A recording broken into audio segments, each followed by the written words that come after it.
Have you ever stopped to think about the very first choice? You know, the one that some stories say changed, well, everything for humanity. Today, we're doing a deep dive into one of those really foundational, enduring stories, the tale of Adam and Eve. We're focusing right in on those first moments in the Garden of Eden, the perfect creation, and then the choice that altered it all. We're drawing from some excerpts titled The Garden's First Breath, Adam and Eve. And our goal here isn't just to, retell the story. It's more about digging out the important insights, trying to understand not just what happened, but why this story still echoes so strongly today. Okay, let's get into it, starting right at the beginning. So picture this, a world that's just perfect, designed perfectly, the Garden of Eden. Our sources describe it as pristine, totally harmonious, made with incredible love. And into this comes Adam, formed from dust, given life, becomes a living soul. Met on, he gets a job right away, look after the garden, name the animals. Which kind of hints at his intelligence, right? His connection to everything. But even in all this perfection, the narrative points out something really key. Adam is alone, surrounded by creation, but uniquely solitary. What does that initial aloneness tell us, about human design? It's fascinating, isn't it? How this ancient text nails something so fundamental about us. We're absolutely wired for relationship. You have God himself saying, "It is not good for the man to be alone." And that's not just a casual remark. It's a huge statement about our deep, intrinsic need for connection, companionship. Yeah. It's core to who we are right from the get-go. Right, so it wasn't an afterthought. Exactly. So then comes the creation of Eve, and the imagery is powerful, not from his head, not from his feet, but from his side. Yeah. While he slept. It really speaks volumes about partnership, doesn't it? Complementarity. Yeah, being alongside him. Precisely. And Adam's reaction when he sees her, it's quite poetic. "This is now bone of my bones and flesh of my flesh. She shall be called woman, for she was taken out of man." And together, initially, they're in this state of perfect harmony. Naked, unashamed, no fear, no sorrow, just unity. With each other and with God. Wow. So this incredible freedom, deep connection, this perfect life. But like in so many stories, paradise seems to come with a test, doesn't it? Which brings us to the one rule.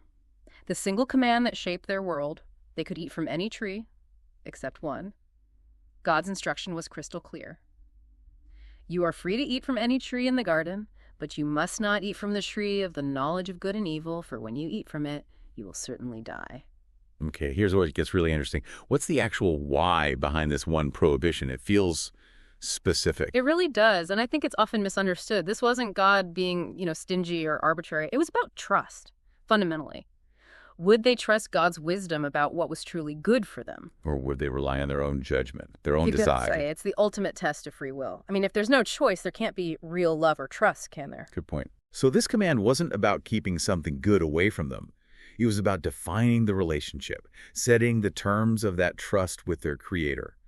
It really set the stage for a massive choice about who they would trust for their understanding of good and evil. Right. And into this perfect but untested garden enters a new player, the serpent, described as more crafty than any other wild animal God had made. And his approach is clever. Not a direct attack, but planting seeds of doubt, twisting God's words. He starts with that question: did God really say you must not eat from any tree in the garden?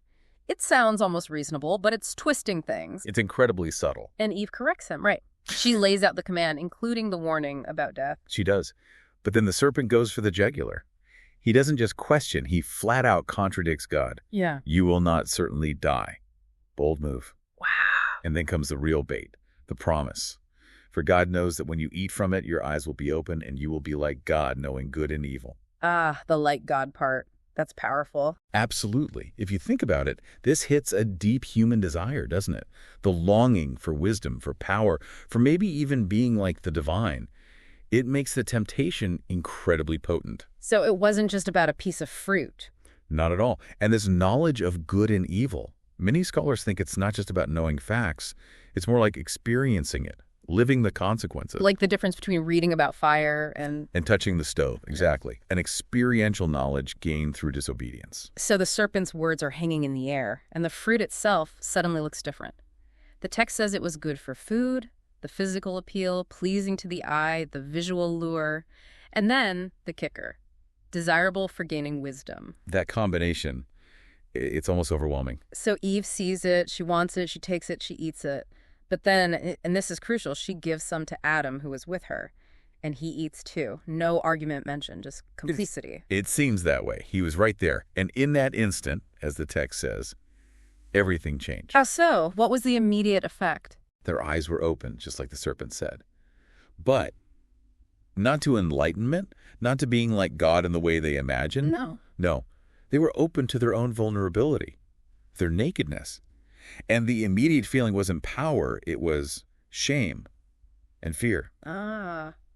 So the first thing they do isn't celebrate their new wisdom. It's to hide. Yeah. They start frantically sewing fig leaves together to cover themselves. Yeah. Trying to, patch up this new, raw reality of what they've done. Yeah. To conceal their shame, maybe. It's such a human reaction, isn't it? Trying to cover up the mistake. And then they hear God's voice in the garden calling, "Where are you?" That must have been terrifying. You'd think. Adam responds, admits they hid because they were naked, afraid. He confesses they ate the fruit, but Then comes the blame game. Right. Adam immediately says, "The woman you put here with me, she gave me some fruit." Ouch. Blaming both Eve and indirectly God. And Eve, when God asks her. She points straight to the serpent. The serpent deceived me and I ate. So this pattern of blame shifting, what does it tell us? Is this just ingrained in us? It certainly seems like a foundational human response, doesn't it? That immediate instinct to deflect responsibility when we're caught out. The original, "it wasn't my fault." We still see it everywhere. Absolutely. They got the knowledge they were promised, in a way. They now knew good and evil experientially. But look at the cost. Broken relationship with God, with each other. Shame, fear. Exactly. This one choice introduced a fundamental brokenness into their world, and arguably into the human condition itself. The ripples went far beyond that garden. Yeah, it makes you realize this story is way more than just some ancient myth. It's really a core narrative about choice, about temptation, consequences, Yeah. what the sources call sin. It sets up this whole dynamic of good versus evil and this massive concept of human free will and the huge responsibility that comes with it. It really does. And the immediate consequences were stark, as you'd expect. Expulsion from that perfect garden. Hardship, struggle, mortality, things they hadn't known before. A tough outcome. Definitely. But it's also really important to see that God doesn't just, wash his hands of them. He doesn't abandon them entirely. No. No. The story says he actually clothes them, makes garments of skin for them. It suggests a continued care, even in judgment. He sets a path forward, however difficult. That's a crucial detail. It is. And for us listening today, this story is such a powerful reminder. Our choices, even the small ones, they have consequences. They create ripples. It reminds us about that constant inner tension, doesn't it? Between temptation, maybe the easy way or the forbidden thing, and trusting what we believe is right and true. So we've walked through that pristine beginning, the one rule, the serpent's tricky words, that pivotal moment of choice, and the immediate fallout. The blame, the brokenness. We've touched on creation, free will, temptation, consequence. Themes that really set the stage for so much that follows in human history and experience. As you think about all this, what does this story make you consider about, say, the allure of forbidden knowledge? Is knowing good and evil always the same as true wisdom? Or does that kind of knowledge maybe come with a hidden cost we're still figuring out today? Definitely something to mull over until our next deep dive.